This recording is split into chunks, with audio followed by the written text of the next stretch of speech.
Do you have a preteen that is begging you to go out with their friends independently?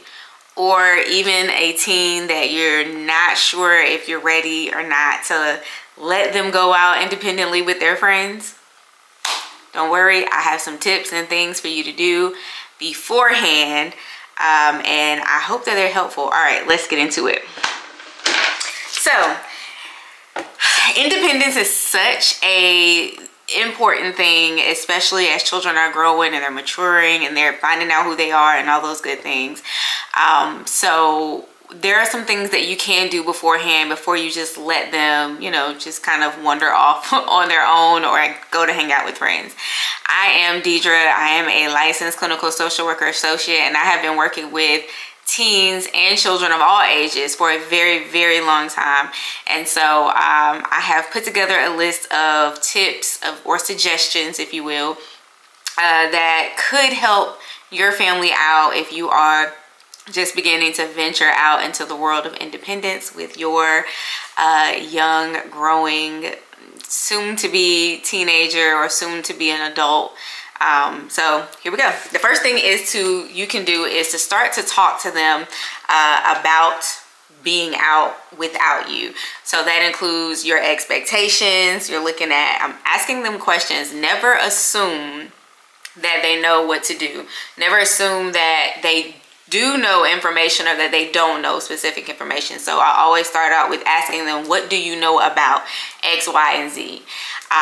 And they will tell you all the things that they know, or what are some things that are important about going out, by yourself or going out with a group of friends, because you probably won't let a preteen out by themselves, but letting them go out in a group with a group of friends, what is it that they should know? Or if you just want to be comfortable enough to leave them even at a birthday party or at a gathering where there might be adults, but you don't know other adults' parenting skills, so they might not be as attentive to children as you are. So ask them questions. Don't assume that they know and don't know something, and let them know what your expectations are. Expectations meaning when I call, you answer ASAP. Or it could be expectations around you check in with me every 30 minutes to an hour to let me know that things are well. Expectations of when I drop you off at this location, I should pick you back up at this same location, if that's what your expectations are. You don't get in the car to leave to go with anyone else. Letting them know this is the time. If you say 9 o'clock, meet me back out here in front of this mall or this movie theater or this restaurant, that's where they make sure they know that is the expectation. So just starting to have these conversations so that they can kind of get these things in their spirit, if you will. So they're starting to say, okay, my mom's gonna expect X, Y, and Z.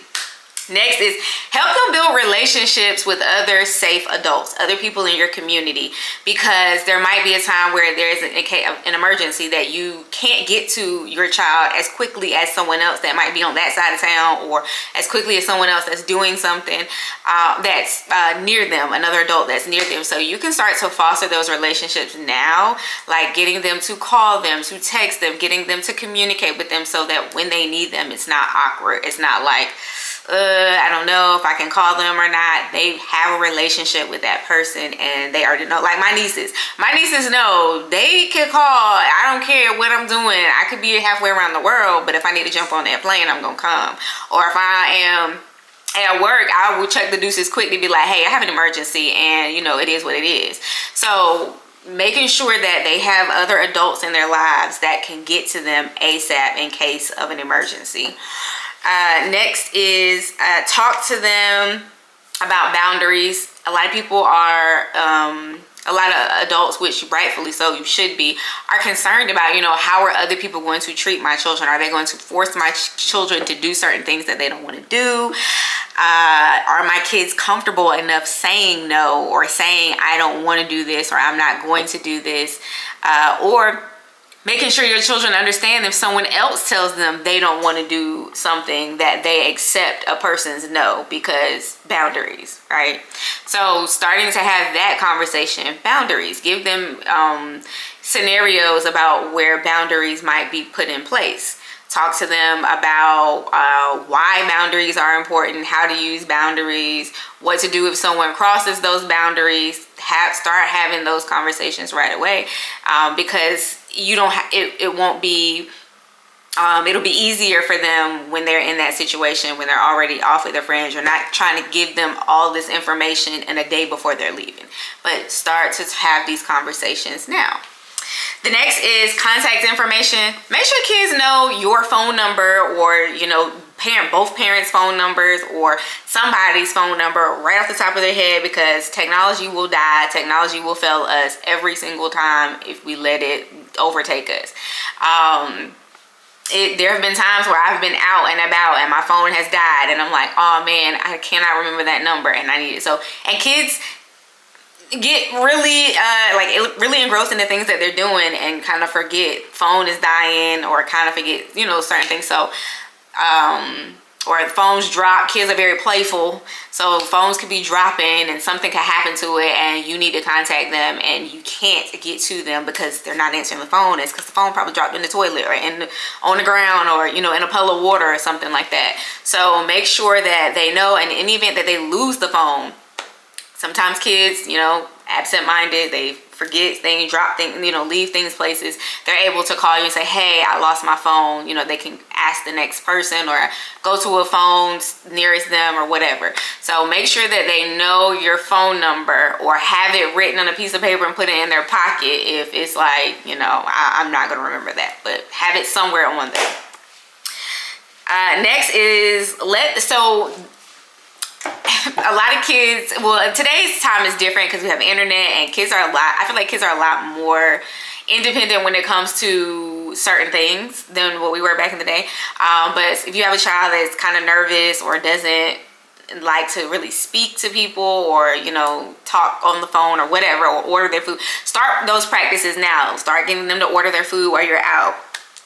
Start getting them to place or to call places and be like, hey, what time do you close, or what time do you open? Like, do little things like that to help get them comfortable with communicating with other people.